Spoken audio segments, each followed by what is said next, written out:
Hamas Palestina melakukan serangan secara mendadak saat warga Israel asyik berjoget dalam sebuah festival musik di gurun. Warga pun masih tampak asyik berpesta saat militan Palestina turun dari langit menggunakan sejumlah para layang. Video detik-detik serangan Hamas itu pun beredar di media sosial. Dalam video tampak ratusan warga Israel tengah berjoget. Mereka pun tak ada yang menyadari bahwa di atas langit terdapat sejumlah para layang Hamas yang siap memberikan kejutan menegangkan. Sementara itu, setelah Hamas mulai meluncurkan serangannya, warga Israel langsung kocar-kacir melarikan diri. Dilansir dari Newsweek.com, dalam sebuah video lainnya memperlihatkan pula seorang wanita yang diidentifikasi sebagai mahasiswa Israel berusia 25 tahun diseret oleh Hamas. Mahasiswa bernama Noah Argamani itu pun tampak berteriak dan mencoba melepaskan diri. Saat itu, Argamani sendiri tengah menghadiri festival musik bersama pacarnya Avi Nathan. Namun mendadak Hamas melepaskan tembakan dan meluncurkan roket ke kerumunan. Sontak saja, kekacauan pun terjadi saat ratusan peserta festival berupaya melarikan diri.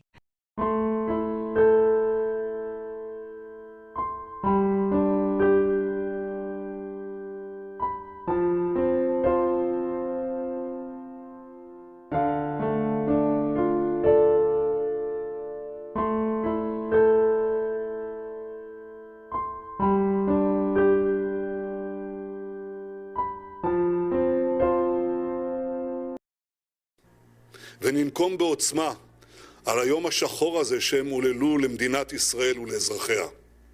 כפי שאמר ביאליק, נקמת דם ילד קטן עוד לא ברא השטן. Perdana Menteri Israel Benjamin Netanyahu bersumpah akan melakukan pembalasan besar atas serangan pasukan militan Palestina Hamas yang sebabkan 700 warga Israel meninggal.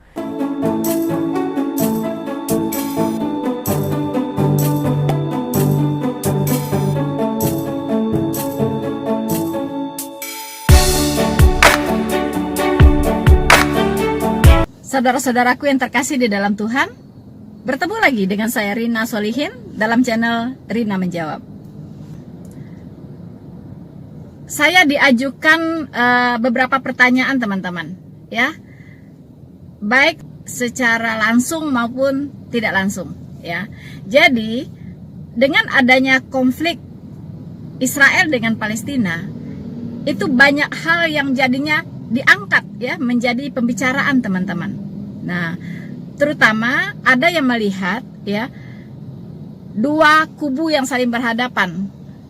Ya, jadi ada yang pro kepada Israel, ada yang kontra kepada Israel, teman-teman. Nah, di sini secara kasat mata kita lihat Muslim, ya, saudara kita yang Muslim rata-rata, saya tidak katakan semuanya, ya, tapi mayoritasnya itu berpihak kepada kepada Palestina. Sementara yang Kristen, ya, di sisi lain rata-rata sepertinya lebih berpihak kepada Israel. Dan ini membuat sedikit semacam ada tanda tanya teman-teman, ya. Banyak yang bertanya, mengapa bisa demikian begitu? Ya, kok bisanya Muslim berpihak kepada Palestina, kemudian Kristen seolah-olah berpihak kepada Israel begitu? Sebenarnya tidak ada pihak berpihak di sini, teman-teman, ya. Saya clearkan masalah ini teman-teman dengan video ini supaya tidak ada curiga, ya, di antara kita, ya. Mengapa terlihatnya teman-teman, ya, seolah-olah Kristen, ya, membela Israel, ya. Tapi jangan salah, ya, dari sekian banyak saya lihat tulisan-tulisan atau komentar-komentar dari teman-teman Kristen itu juga tidak menjudge atau memojokkan Palestina. Justru mereka kasihan gitu, ya, merasa gimana gitu, kasihan sekali gitu dengan masyarakat Palestina pada umumnya.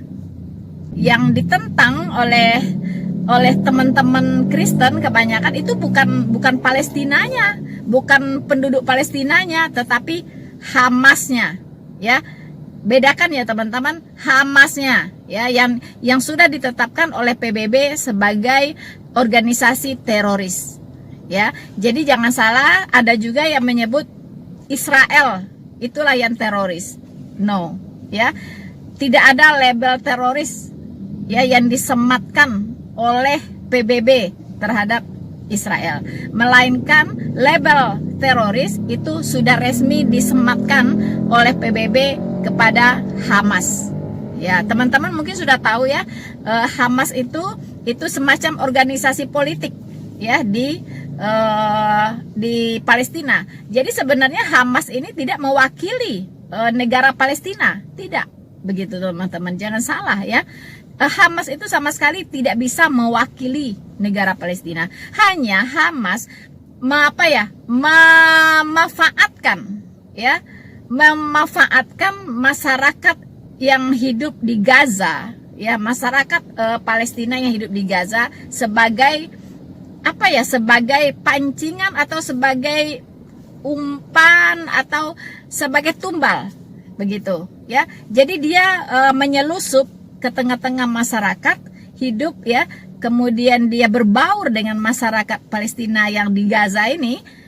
Jadi susah sekali untuk terdeteksi begitu, mana orang Hamas, mana yang bukan begitu kan.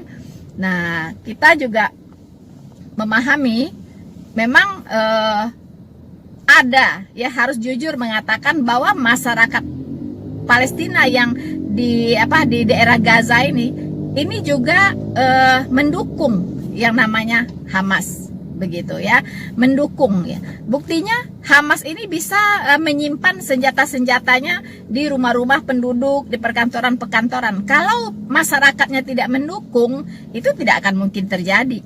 Ya kan? Tidak mungkin gitu ya terjadi seperti itu. Pasti akan ditolak oleh penduduk begitu. Tapi kan ini tidak.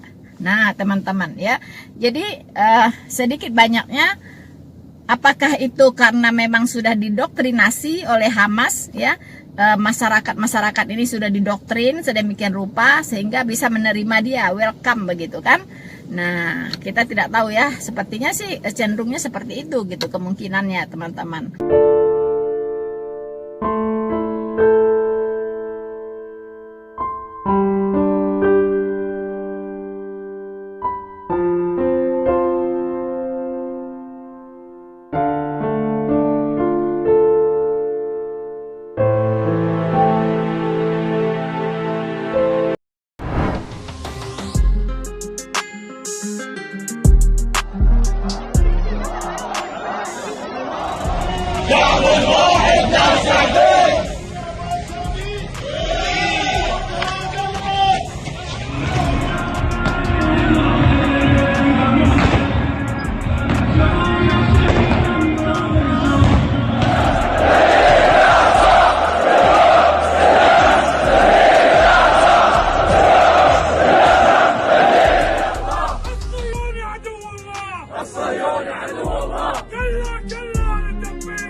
Itu suatu tindakan yang luar biasa, menghargai untuk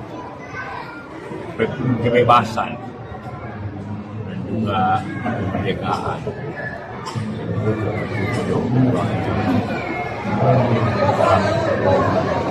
Merencanakan itu luar biasa rahasianya yang diketahui oleh Israel. Jarang terjadi. Berani, cermat sekali dan caranya luar biasa.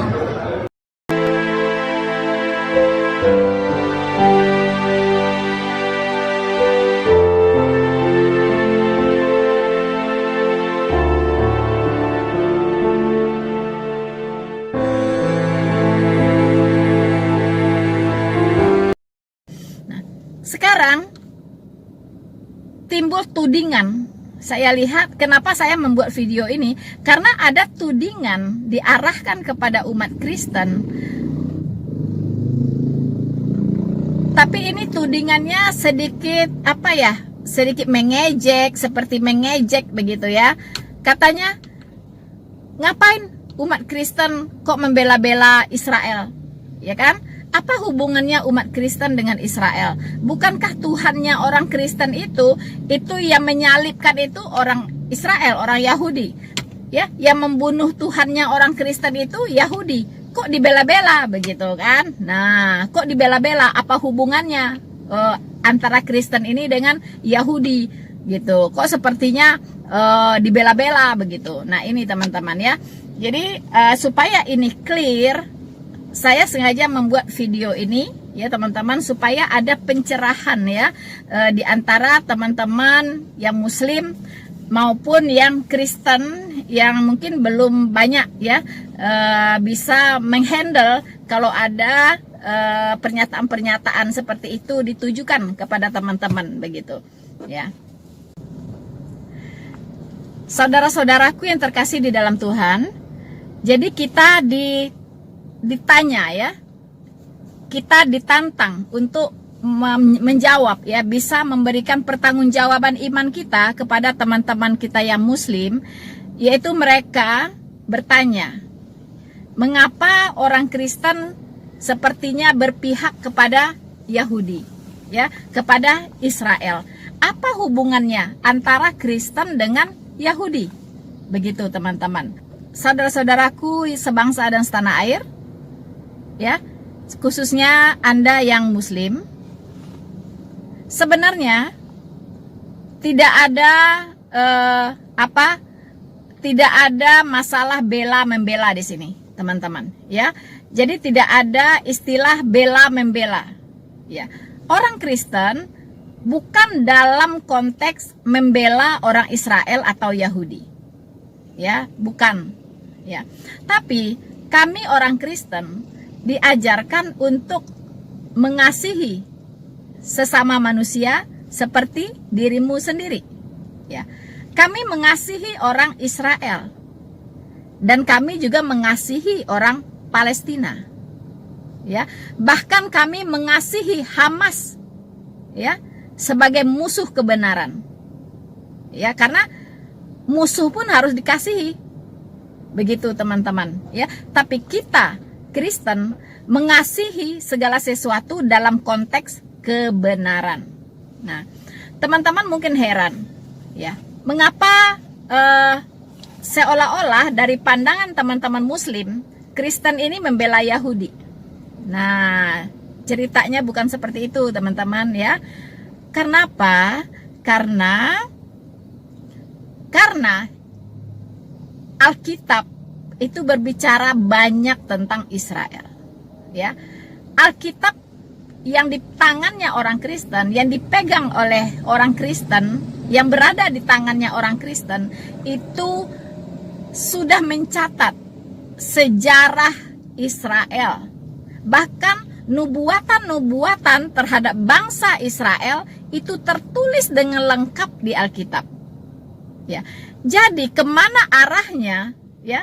Semua peristiwa-peristiwa yang dialami oleh bangsa Israel itu kami orang Kristen sudah tahu benang merahnya, teman-teman, ya, karena Alkitab sudah memberitahukan itu semua, kemana ujungnya nanti, seperti apa nanti finishnya, itu kami sudah tahu, ya, sudah diberitahukan oleh Allah kami, oleh firman Tuhan di Alkitab yang kami imani, ya, baik di perjanjian lama maupun di perjanjian baru.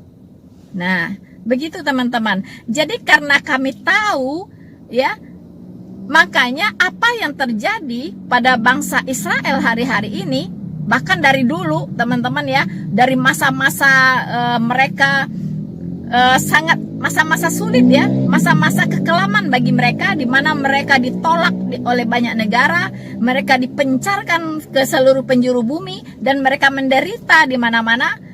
Itu juga sudah tertulis di Alkitab, ya, dan sampai mereka kembali lagi ke tanah mereka sendiri seperti hari ini. Itu semua sudah dinubuatkan oleh Alkitab, teman-teman. Ya, jadi bagaimana posisinya orang Israel itu kami sudah tahu begitu. Ya, kami sudah tahu. Nah, karena kami tahu itulah ya, berdasarkan kebenaran firman Tuhan yang ada di Alkitab, maka kami tahu ujungnya, ya, tahu ujungnya apa sebenarnya yang terjadi, apa sebenarnya rancangan Tuhan terhadap bangsa Israel ini, itu kami sudah tahu, ya. Jadi karena kami sudah tahu, kami tidak bisa melawan fakta begitu ya, melawan fakta yang ada, yang terjadi pada bangsa Israel. Nah, ya, karena memang seperti itulah yang harus dialami oleh bangsa Israel, teman-teman, ya. Nah, jadi kami mengasihi bangsa Israel itu sama, kami juga mengasihi semua manusia, ya. Kami juga mengasihi rakyat Palestina, sama, ya, sama-sama. Dalam konteks, ya, mengasihi dalam kebenaran. Saudara-saudaraku yang terkasih di dalam Tuhan, pertanyaan yang sering saya dapatkan adalah, apa hubungannya Kristen dengan Yahudi? Bukankah orang Yahudi sudah menyalibkan Tuhan Yesus, Tuhannya orang Kristen? Ya, lalu mengapa pula Kristen membela-bela Yahudi saat ini? Nah, ini teman-teman, ya, sebenarnya tidak ada hal bela-membela, ya. Tapi kami Kristen mengetahui sejarahnya Yahudi dari A sampai Z, itu sudah tertulis di dalam Alkitab, sudah dinubuatkan. Bagaimana akhir hidupnya orang Yahudi, bagaimana akhir ceritanya tentang orang Yahudi, nanti finishnya seperti apa, itu kami sudah tahu, ya, sudah tahu teman-teman. Nah, jadi kami merespon, ya, apa yang terjadi dengan bangsa Israel itu berdasarkan kebenaran firman Tuhan yang ada di Alkitab. Apa hubungannya Kristen dengan Yahudi? Pertama, ya, Kristen dan Yahudi itu sama-sama umat Tuhan, ya, sama-sama umat Allah Jehovah, ya, sama-sama umatnya Allah Jehovah. Catat dulu, ya. Lalu bedanya apa? Bedanya apa? Bangsa Israel salah memahami, ya, nubuatan dari Allah Jehovah, ya, bahwa dia akan datang sebagai Mesias, yaitu datang sebagai manusia. Nah, dan akan disalibkan bagi penebusan dosa sebagai domba hakikat, ya. Jadi orang Yahudi itu mengimani Alkitab dari Kejadian sampai Maleaki. Orang Yahudi tidak menerima perjanjian baru. Karena mengapa? Karena orang Yahudi tidak percaya bahwa Allah Jehovah sudah datang menjadi manusia. Nah, menjadi sang Mesias, ya. Nah, itu bedanya. Sementara orang Kristen, ya, percaya kepada Allah Jehovah dan mengaminkan bahwa Allah Jehovah itu sudah datang sebagai manusia yang bernama Yesus. Yesus artinya Jehovah sang penyelamat, ya, atau Jehovah yang menyelamatkan. Itu arti kata Yesus. Nah, ini terpotong sampai di situ, ya. Orang Yahudi mengimani kitab Perjanjian Lama dan menolak kitab Perjanjian Baru. Tapi seperti apa sebenarnya? Ya, yang benar itu seperti apa? Nah, teman-teman, sebenarnya orang Yahudi itu percaya kepada yang namanya Mesias, ya. Dia percaya, mengimani bahwa Mesias itu akan datang untuk menyelamatkan bangsa Yahudi. Nah, bangsa Yahudi akan diselamatkan dari perbudakan, ya. Nah, salahnya di mana? Salahnya bangsa Yahudi mengertinya bahwa Sang Mesias akan datang untuk menyelamatkan bangsa Yahudi dari penjajahan Romawi saat itu. Ya. Padahal Sang Mesias itu datang untuk menyelamatkan bangsa Yahudi dari perbudakan dosa. Nah, ini yang disalahpahami, ya teman-teman. Jadi sampai hari ini pun orang Yahudi itu masih menunggu-nunggu Sang Mesiasnya. Sampai hari ini, ya, dia masih merindukan kedatangan Sang Mesias itu. Nah, makanya Yesus Kristus itu disalibkan karena dia tidak percaya bahwa Yesus Kristus itu adalah Mesias. Ya, bahwa Yesus Kristus itu adalah anak Allah atau Allah itu sendiri, begitu. Orang Yahudi paham betul bahwa sebutan anak Allah itu sama dengan Allah itu sendiri. Itu dia paham, teman-teman, ya. Cuman dia tidak bisa menerima bahwa Mesias itu adalah Yesus Kristus, ya, yang datang sebagai orang yang sangat sederhana, ya, lahir di kandang domba, ya, anak seorang tukang kayu. Itu bagi orang Yahudi impossible. Mesias kok datangnya seperti itu. Sementara mereka membayangkan bahwa Mesias itu akan datang dalam kebesarannya, ya, dalam segala kuasa dan kebesarannya, teman-teman. Mesias itu akan datang seperti itu, ya. Nah, jadi pada waktu itu waktu dimintai pendapat, ya, oleh wali nagari, ya, waktu pemerintahan Pilatus, siapakah yang akan disalibkan? Apakah Yesus Barabas yang penjahat ini, ataukah Yesus yang adalah Kristus ini yang harus disalibkan? Nah, orang Yahudi mengatakan salibkan dia, ya, Yesus Kristus inilah yang harus disalibkan. Ya, kita bisa baca, teman-teman, ya. Kita akan baca di Matius 27, ya, di Matius 27 ayat 20 sampai 26, ya. Saya bacakan untuk teman-teman semua. Tetapi oleh hasutan imam-imam kepala dan tua-tua, orang banyak bertekad untuk meminta supaya Barabas dibebaskan dan Yesus dihukum mati. Ya, wali negeri menjawab dan berkata kepada mereka, "Siapa di antara kedua orang itu yang kamu kehendaki kubebaskan bagimu?" Kata mereka, "Barabas." Ya, kata Pilatus kepada mereka, "Jika begitu, apakah yang harus kuperbuat dengan Yesus yang disebut Kristus?" Mereka semua berseru, "Ia harus disalibkan." Katanya, "Tetapi kejahatan apakah yang telah dilakukannya?" Namun mereka makin keras berteriak, "Ia harus disalibkan." Ketika Pilatus melihat bahwa segala usaha akan sia-sia, malah sudah mulai timbul kekacauan, ia mengambil air dan membasuh tangannya di hadapan orang banyak dan berkata, "Aku tidak bersalah terhadap darah orang ini. Itu urusan kamu sendiri." Dan seluruh rakyat itu menjawab. Dengarkan ini baik-baik, teman-teman. Ya, apa jawaban orang Yahudi ini, teman-teman? Ketika Pilatus berkata, "Bukan tanggung jawab saya, ya, bukan saya tidak bertanggung jawab loh atas kematian orang ini." Kata Pilatus begitu. Karena Pilatus tahu bahwa Yesus Kristus itu betul-betul tidak ditemukan kesalahan, ya, betul-betul tidak bersalah begitu, teman-teman. Nah, lalu, "Aku tidak bersalah terhadap darah orang ini," kata Pilatus. Ya, itu urusan kamu sendiri, katanya kepada orang Yahudi. Maka rakyat itu menjawab. Dengarkan baik-baik, teman-teman, ini penting, ya. Ini penting supaya teman-teman tahu sejarahnya, ya. Dan seluruh rakyat itu menjawab, "Biarlah darahnya ditanggungkan atas kami dan anak-anak kami." Darah siapa, teman-teman? Darah Yesus Kristus.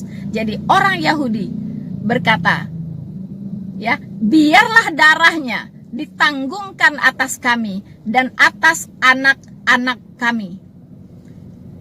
Lalu ia membebaskan Barabas bagi mereka, tetapi Yesus disesahnya lalu diserahkannya untuk disalibkan.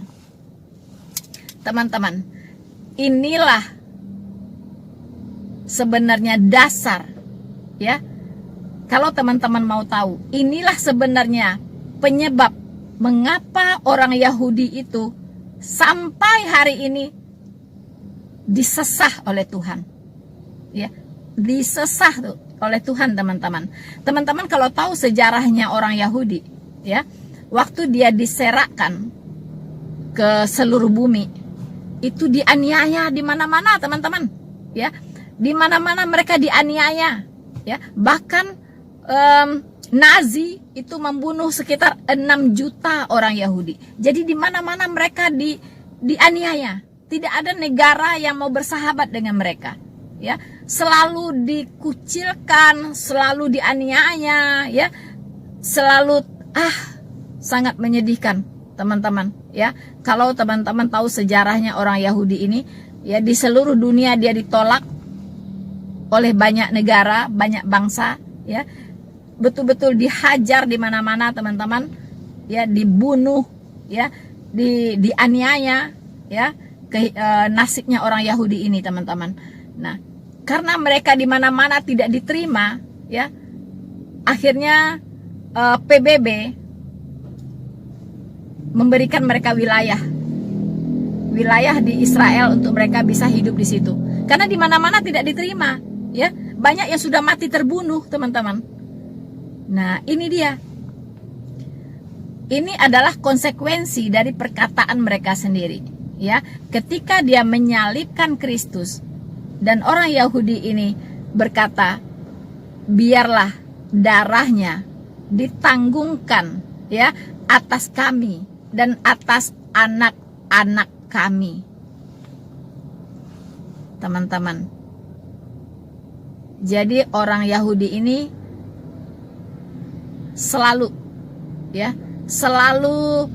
mendapatkan perlakuan-perlakuan yang tidak nyaman, ya, di mana-mana, teman-teman.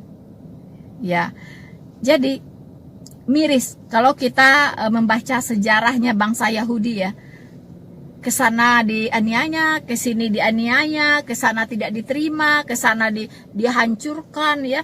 Ada yang dibakar hidup-hidup juga banyak, ya, dimasukkan ke open, ya kan. Wah, saya tidak bisa dalam kesempatan ini menceritakan satu demi satu, ya, sejarah mereka begitu, teman-teman. Tapi begitulah kesimpulannya, bahwa di mana-mana mereka ditolak, di mana-mana mereka dianiaya, di mana-mana mereka dibunuh, ya kan. Dan itulah buah dari perkataan mereka, ya. Biarlah darah Yesus itu ditanggungkan atas kami dan anak-anak cucu kami. Jadi sampai hari ini pun ada aja orang yang ingin memerangi Israel ini, teman-teman, ya. Tidak dibiarkan tenang hidupnya, begitu, ya. Tidak tenang hidupnya, teman-teman. Tidak ada damai. Tidak ada damai sebenarnya. Sebenarnya orang Yahudi ini cinta damai, tetapi dia tidak mendapatkan damai itu, begitu. Mengapa? Karena raja damai itu yang dia sudah tolak, teman-teman. Ketika orang menolak raja damai, tidak akan pernah mendapatkan yang namanya kedamaian. Hati-hati, ya. Kalau sang raja damai itu di mana-mana dinista dan dihujat, tidak ada kedamaian. Hati-hati, ya, teman-teman. Saudara-saudaraku yang terkasih di dalam Tuhan, lalu apalagi hubungannya antara Yahudi dengan Kristen, antara Kristen dengan Yahudi, teman-teman, ya. Tadi saya katakan bahwa orang Yahudi percaya kepada kitab Perjanjian Lama, kitab Taurat Musa, kitab Mazmur, dan kitab para nabi. Nah, ini orang Yahudi pegang, ya, kitab ini, teman-teman, dan dia mengimani itu, ya. Sementara orang Kristen mengimani kitab Perjanjian Lama, ya, yaitu kitab Taurat Musa, kitab Mazmur, kitab para nabi, dan Injil. Ya, jadi ada tambahannya. Injil disebut juga dengan kitab Perjanjian Baru, ya. Sementara Taurat Musa, kitab Mazmur, dan kitab para nabi itu disebut dengan kitab Perjanjian Lama. Nah, teman-teman, mengapa orang Kristen juga mengimani Injil, tapi juga mengimani Perjanjian Lama? Karena kitab Perjanjian Baru adalah penerus, ya, kitab penerus dari Perjanjian Lama. Apa buktinya? Apa buktinya bahwa kitab Perjanjian Baru adalah penerus dari kitab Perjanjian Lama? Jadi bukan menggantikan, ya, tidak, ya. Kitab Perjanjian Lama tetap, ya, diimani, tetap diimani sesuai dengan konteks, sesuai dengan zamannya, sesuai dengan konteksnya, ya. Dan kitab Perjanjian Baru itu juga diimani. Kitab Perjanjian Lama adalah kitab nubuatan, sementara kitab Perjanjian Baru adalah kitab penggenapan. Ya, sementara orang Yahudi hanya percaya kepada kitab Perjanjian Lama saja. Ya, tidak percaya kepada kitab Perjanjian Baru atau Injil. Nah, di sini bedanya, teman-teman. Lalu yang benar mana? Apakah Yahudi yang benar atau Kristen yang benar? Nah, biarlah Alkitab yang menjawab itu, teman-teman, ya. Nah, sekarang saya akan bacakan, ya, nanti supaya bisa terlihat benang merahnya antara Yahudi dengan Kristen ini apa, begitu, teman-teman, ya. Nah, saya akan bacakan Yeremia 31 ayat 31, ya. Sesungguhnya akan datang waktunya, demikianlah firman Tuhan, aku akan mengadakan perjanjian baru dengan kaum Israel dan kaum Yehuda. Ya, teman-teman, ya, ini ditulis, ya, nubuatan ini ditulis oleh Nabi Yeremia, ya, Nabi Yeremia, teman-teman, di Yeremia 31 ayat 31, bahwa sesungguhnya akan datang waktunya. Jadi saat itu belum ada, teman-teman, ya, saat itu belum ada, tapi akan datang waktunya, kata Tuhan, ya. Demikianlah firman Tuhan, aku akan mengadakan perjanjian baru, ya. Perjanjian baru itu adalah Injil, ya, teman-teman. Perjanjian baru dengan kaum Israel dan kaum Yehuda. Nah, tapi perjanjian baru inilah yang ditolak oleh bangsa Israel. Nah, tapi diterima oleh umat Kristen. Tahu, teman-teman, sekarang, ya, benang merahnya? Yeremia 31 ayat 31 ini, teman-teman, ini dikutip kembali, ya, dikuatkan kembali, ya, di kitab Perjanjian Baru, ya, di Ibrani 8, ya, itu perikopnya adalah imam besar Perjanjian Baru, ya. Imam besar Perjanjian Baru ini yang dimaksud adalah Yesus Kristus, ya, teman-teman. Nah, ayat 7, saya bacakan ayat 7 untuk teman-teman semua.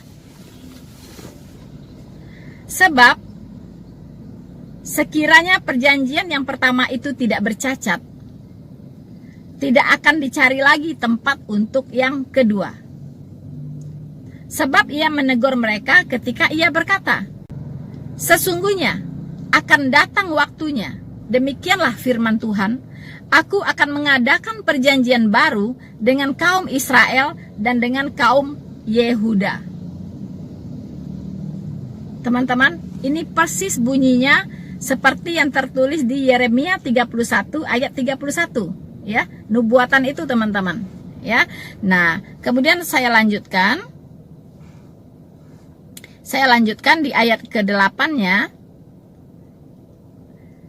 Sebab ia menegur mereka dan ia berkata, sesungguhnya akan datang waktunya, demikianlah firman Tuhan, aku akan mengadakan perjanjian baru dengan kaum Israel dan dengan kaum Yehuda, bukan seperti perjanjian yang telah kuadakan dengan nenek moyang mereka.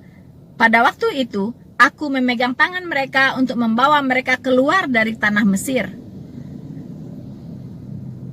sebab mereka tidak setia kepada perjanjianku, dan aku menolak mereka. Demikian firman Tuhan. Maka inilah perjanjian yang kuadakan dengan kaum Israel sesudah waktu itu. Demikianlah firman Tuhan. Aku akan menaruh hukumku dalam akal budi mereka dan menuliskannya dalam hati mereka. Maka aku akan menjadi Allah mereka dan mereka akan menjadi umatku. Dan mereka tidak akan mengajar lagi sesama warga atau sesama saudaranya dengan mengatakan, "Kenalah Tuhan." Sebab mereka semua besar kecil akan mengenal aku. Sebab aku akan menaruh belas kasihan terhadap kesalahan mereka dan tidak lagi mengingat-ingat dosa mereka. Oleh karena itu, ia berkata-kata tentang perjanjian yang baru. Ia menyatakan yang pertama sebagai perjanjian yang telah menjadi tua. Dan apa yang telah menjadi usang telah dekat kepada kemusnahannya. Nah, ini bicara tentang hukum Taurat, teman-teman ya. Hukum Taurat ya. Jadi hukum Taurat itu adalah bayangan terhadap keselamatan yang akan datang ya. Sementara keselamatan itu sendiri yaitu adalah di perjanjian baru, yaitu Kristus Yesus ya, sebagai juru selamat umat manusia. Karena di perjanjian lama dalam tata ibadah mereka itu adalah ibadah simbolik, jasmaniah, ritualistik ya.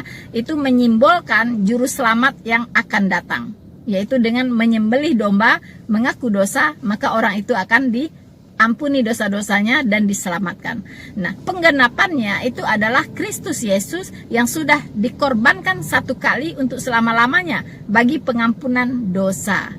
Ya, jadi kalau orang percaya kepada Yesus Kristus sebagai Tuhan dan Juru Selamatnya, maka Tuhan tidak mengingat-ingat lagi dosanya dan kesalahannya. Nah, teman-teman, itulah perjanjian baru. Itu perjanjian baru, teman-teman. Nah, ini yang ditolak oleh Yahudi atau Israel. Ya, nah, jadi sekiranya orang Yahudi atau Israel itu memahami kitab sucinya dengan benar, maka semua pasti sudah jadi Kristen, teman-teman, hari ini. Ya, pasti sudah jadi Kristen, menerima Sang Mesias sebagai Tuhan dan Juru Selamatnya, yaitu yang sudah datang, yaitu Yesus Kristus, Tuhan. Tapi ada kabar baiknya. Ada kabar baiknya bagi orang-orang Yahudi, teman-teman. Ya, kabar baiknya adalah suatu waktu nanti di akhir zaman, orang Yahudi ini masih harus membayar tanggungan ya, tanggungan darah Kristus terhadap mereka, yaitu mereka akan dikeroyok oleh semua bangsa yang ada di dunia ini, teman-teman, akan mengeroyok yang namanya bangsa Israel. Nah, ini terjadi di akhir tribulation atau di akhir masa kesusahan besar ya, atau di akhir zamannya antikristus. Nah, disitulah orang Yahudi ini akan dikeroyok oleh semua bangsa. Karena semua bangsa sudah berada di tangannya antikristus. Sudah dikuasai oleh yang namanya antikristus, teman-teman. Nah, semua bangsa ya itu akan menyerang, akan mengeroyok yang namanya bangsa Israel. Kalau dulu dalam sejarahnya, bangsa Israel pernah dikeroyok oleh 10 tetangganya ya, yaitu orang-orang Arab. Ya, plus dengan Mesir, itu ada 10 ya, 10 negara Arab mengeroyok bangsa Israel, teman-teman, dan bangsa Israel menang. Bangsa Israel belum pernah kalah saat dia diperangi ya. Jadi ingat, teman-teman, bangsa Israel tidak pernah ya memerangi bangsa lain ya. Ingat ya, tidak pernah memulai memerangi bangsa lain. Tapi yang terjadi, semua perperangan yang pernah dialami oleh bangsa Israel itu karena bangsa Israel diperangi, teman-teman. Diperangi, garis bawahi, diperangi ya. Jadi bangsa Israel tidak pernah memerangi bangsa lain. Nah, tetapi sebanyak itu perang yang dialami oleh bangsa Israel, sejarah mencatat bahwa bangsa Israel tidak pernah kalah perang. Nanti suatu waktu saya akan membuat video khusus ya tentang sejarah bangsa Israel, teman-teman. ya, secara singkat dan padat ya, supaya teman-teman tahu semuanya, punya wawasan yang lebih luas tentang Israel, jadi tidak salah memahami, tidak salah menyimpulkan, dan tidak salah dalam menyikapi ya teman-teman. Nah, jadi nanti di akhir zaman tribulation, bangsa Yahudi akan dikeroyok oleh bangsa-bangsa lain.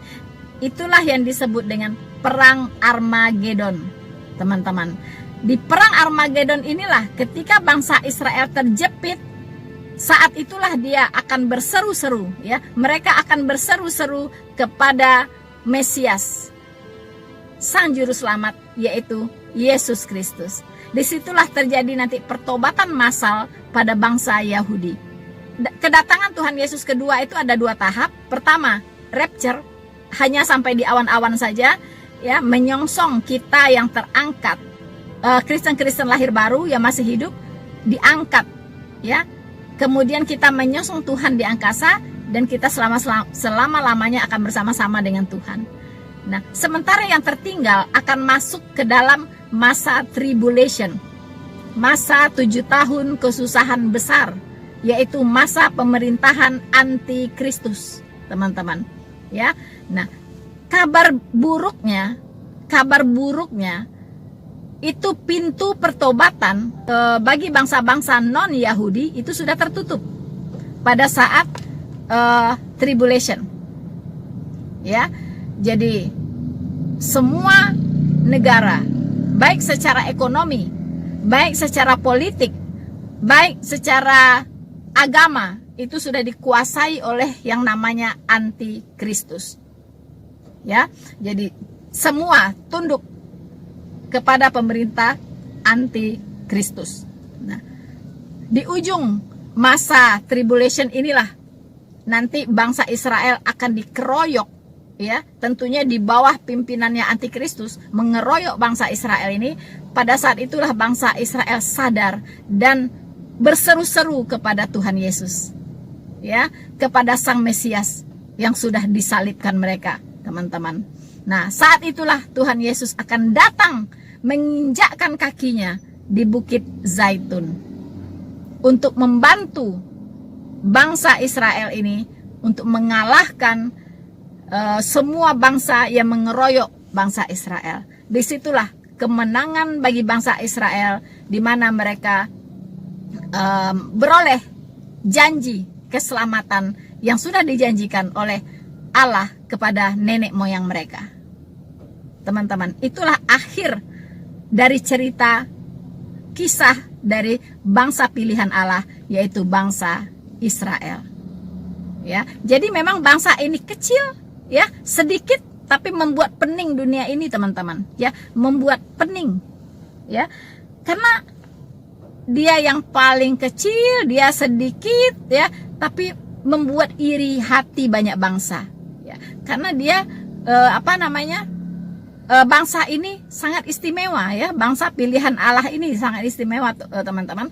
Dia diberikan kecerdasan, intelijensi yang luar biasa, melebihi bangsa-bangsa lain di dunia ini. Sangat cerdas dan sangat pekerja keras. Kemudian mereka juga kreatif, karena bagaimana orang yang sudah terjepit itu berbagai potensinya akan keluar, ya kan? Sebagai orang yang hidup di tengah-tengah musuhnya, ya, dikelilingi oleh musuh-musuhnya. Ini negara yang sangat kecil, sekelilingnya musuhnya semua, teman-teman. Ya, dia harus survive gitu. Dia harus bisa melebihi ya bangsa-bangsa yang lain supaya dia bisa eksis, teman-teman. Nah, itulah bangsa Israel, teman-teman ya. Jadi jelas sekali ya hubungan antara Kristen dengan Yahudi. Ya, Yahudi masih menunggu Mesias, sementara orang Kristen sudah menerima Mesias itu. Ya, kalau orang Israel belum percaya bahwa Mesiasnya sudah datang, dan orang Kristen sudah percaya, dan nanti di akhir zaman orang Yahudi akan beroleh janji keselamatan yaitu menerima Yesus Kristus sebagai Tuhan dan Juru Selamatnya. Dan mereka yang diselamatkan akan bersama-sama dengan orang Kristen lainnya, dan orang Yahudi dan orang Kristen yang sudah diselamatkan, tentunya nanti akan hidup bersama-sama dengan Allah di sorga. Itulah hubungannya antara orang Kristen dengan orang Yahudi.